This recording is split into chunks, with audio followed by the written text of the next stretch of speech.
त्या लोकांनी बटन दाबलं आणि तिथं आणि काय असतं की राक्षसाचा प्राण असतो ना, तो एका पोपटामध्ये सुद्धा दडलेला असतो. आणि तुम्हाला माहिती आहे, मला एक संधी, मी पवार साहेबांनी सुद्धा सांगितलं होतं की विनायकराव आपण राहणार, त्याला मला माहिती नव्हतं. मी म्हटलं आधी पोपटाचा हे झालं की आपोआप राक्षस मरणार म्हणून. आणि खरंच लोकांनी काय केलं की अगोदर त्या पोपटाला हे केलं, कारण काय करायचं, पोपट छोटा राक्षसासारखीच कृत्य करायला लागला. तर लोकांनी म्हटलं की आधी हा पोपट संपूया तर राक्षस मरणार. आणि खरोखर लोकांनी तो पोपटच हे केला आणि राक्षसाचा जीव आता अर्धा झालेला आहे. आता सध्या त्यांचं काय चाललेलं आहे मी ह्याच्यावर अधिक बोलणार नाही साहेब, तुम्हाला बोललेलं आवडत नाही, पण मी जर बोललो नाही तरी जनता मला माफ करणार नाही. आणि कधी मी स्टेजवर बसून सांगितलेलं नाही.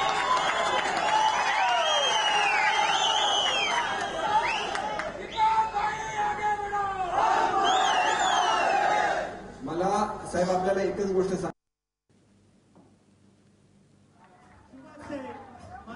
दाखवून दिलेली आहे, परंतु अजूनही काय होतं की काही लोकांना असं असतं की किती जरी हे झालं, पडे तो भी टांग ऊपर असं म्हणतात, मला माहिती नाही जास्त, दुरे तो भी टांग ऊपर असं म्हणतात, तसं आहे.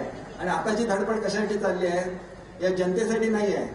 आमच्याकडे अनेक वर्ष इको सेन्सिटिव्ह झोन झाला, सगळ्यांची लाकूडतोड बंद होती, चिरेखाणी बंद होत्या, त्यावेळेला यांना कधी राजीनामा द्यावासा वाटला नाही. परंतु मला परत रेव्हेन्यू मिनिस्टर करावं म्हणून त्यांना राजीनामा द्यावासा वाटला, माझ्या मुलांचं पुनर्वसन करावं म्हणून त्यांना राजीनामा द्यायला लागला. साहेब मी काय तुमच्याकडे आलो, हा काय पदासाठी नाही आलेलो. मला साहेब आपल्याला एवढंच सांगायचं आहे की मला कुठलं पद नाही मिळालं तरी चालेल, या माझ्या कोकणच्या जनतेला न्याय मिळाला पाहिजे आणि त्या न्यायाच्या अपेक्षेने तुमच्याकडे आलेलो आहे. दहशतवादाने विकास होऊ शकत नाही, नरकासुराचा वध केल्याशिवाय लक्ष्मीची पावलं घरामध्ये येऊ शकत नाही, ही भारताची परंपरा आहे. नरकासुराच्या वृत्तीचा पराभव या जनतेने केलेला आहे आणि ती लक्ष्मीची पावलं तुमच्या बरोबर या सिंधुदुर्गमध्ये प्रवेश करतील या अपेक्षा.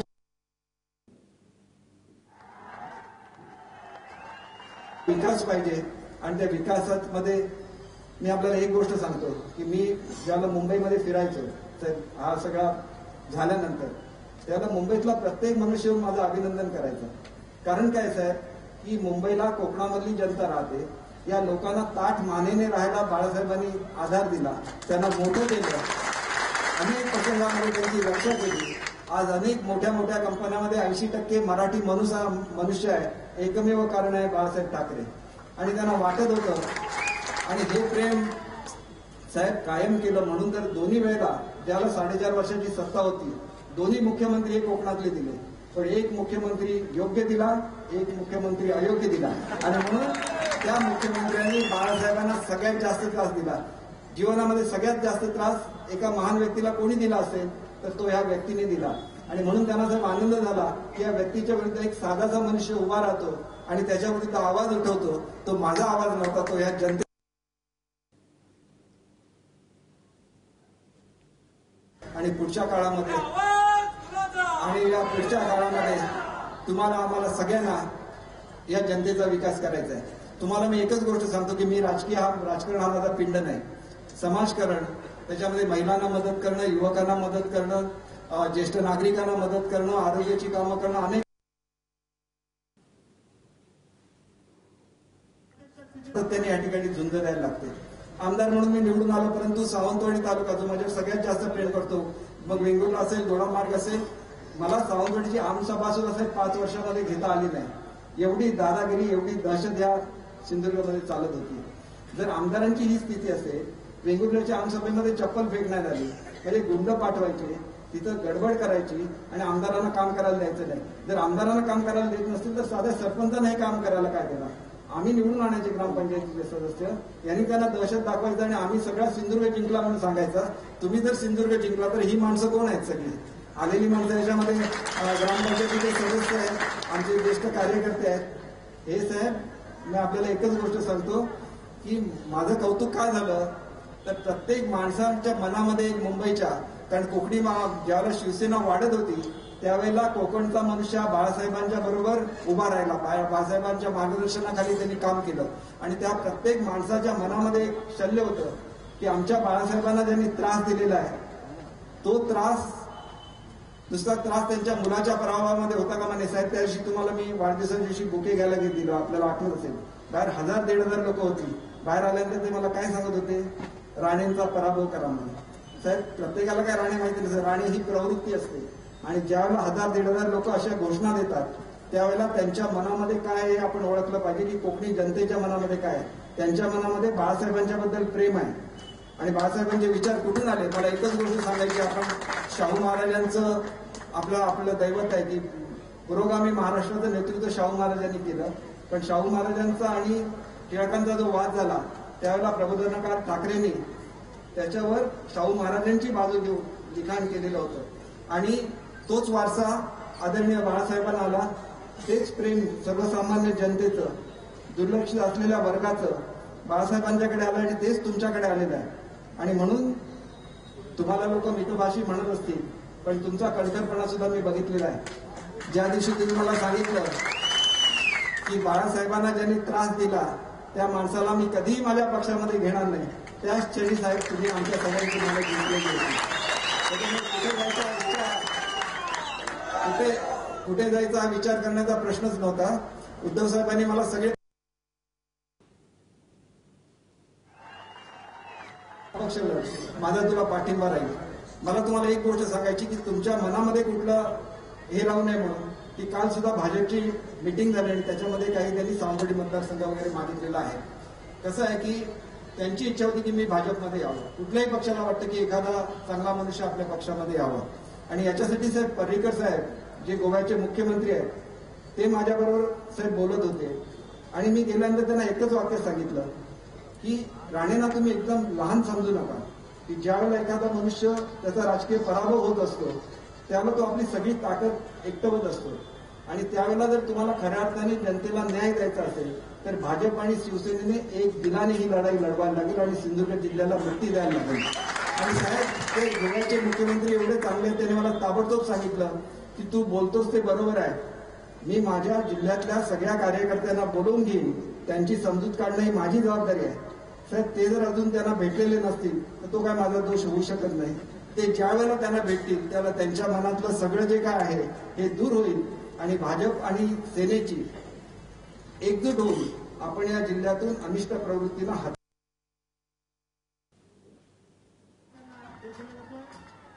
आपण विचारू शकता, देवगड तालुक्यातल्या सगळ्या लोकांना संपर्क साधला आणि देवगड तालुका माझा मतदारसंघ नाही तर तो प्रमोद जठारांचा मतदारसंघ आहे. निवडून आलो तर तिघाही एक जुटीने निवडून येऊ हा निर्धार तुम्ही जो सांगितला त्याचा पालन मी करतो. आणि म्हणून तिन्ही मतदारसंघामध्ये आम्ही तुम्हाला जिंकून दाखवू. अनेक गोष्टी तुम्हाला बोलण्यासारख्या आहेत. लोक सांगतात की तुम्ही काय काम केलं, माझी लिस्ट मी तुम्हाला दिलेली आहे. जवळजवळ 650 कोटीची वेगवेगळी कामं ही माझ्या एकट्याच्या मतदारसंघात झाली, मी पालकमंत्र्यांच्या मतदारसंघात झालेली नाही. पण मी पैसे मंजूर करून आणायचे आणि ह्या लोकांनी जाऊन नारळ फोडायचे, यांना थांबवणार असा कोण नव्हता इथं. साहेब, कसं आलं की आता जरी नारळ फोडलेले असले तरी सर्व लोकांना माहिती आहे की हे पैसे दीपक केसरकरांनी राज्यातून आणलेले आहेत. त्याच्यामुळे ह्यांना कोणीही मतदान केलं नाही. सगळं मतदान हे पुढे सुद्धा आपल्यालाच मिळणार आहे. एक गोष्ट या निमित्ताने सांगतो की माझी मी लिस्टच दिली.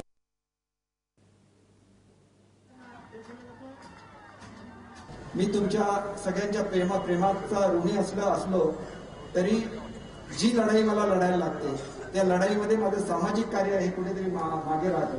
आणि म्हणून साहेब, हे काम मला पूर्ण मोकळ्या मनाने राजकारण करता यावं म्हणून सामाजिक जबाबदारी करण्याचं काम मी परफेक्ट एम नावाच्या कंपनीला पुण्याला दिलेलं आहे.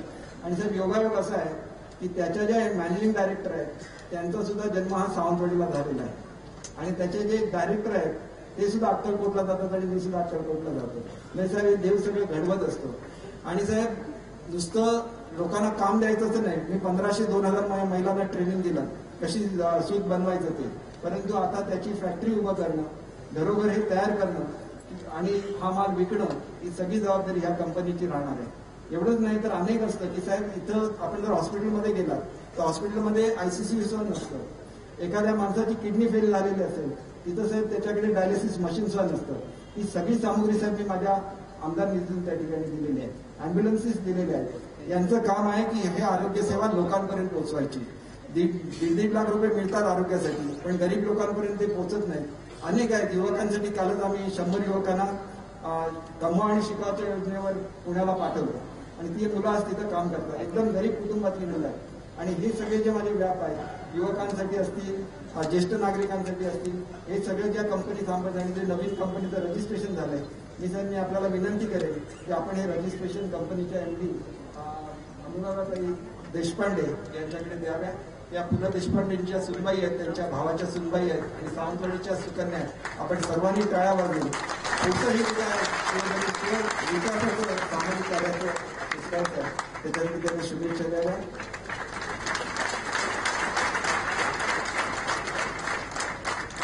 आणि हे जे काम चालणार आहे तुमच्यापर्यंत, हे काम जरी माझ्या मार्फत चालणार असेल तरी त्याला आम्ही सिंधू सारथी नाव दिलंय आणि त्याचं एक मी पत्रक काढलेलं आहे, त्याची माहिती देणार आहे. मी उद्धव साहेबांना विनंती करेन की त्या पत्रकाचं उद्घाटन हे आपण करावं. आपल्यापैकी प्रत्येकाने ते पत्रक वाचून बघावं. त्या ठिकाणी कुठल्या डिपार्टमेंट, अगदी टुरिझम पासून प्रत्येक डिपार्टमेंटचे सेल आहे, त्यांचे मोबाईल नंबर आपल्याला दिलेले आहेत. ही सर्व यंत्रणा कार्यरत झाल्यानंतर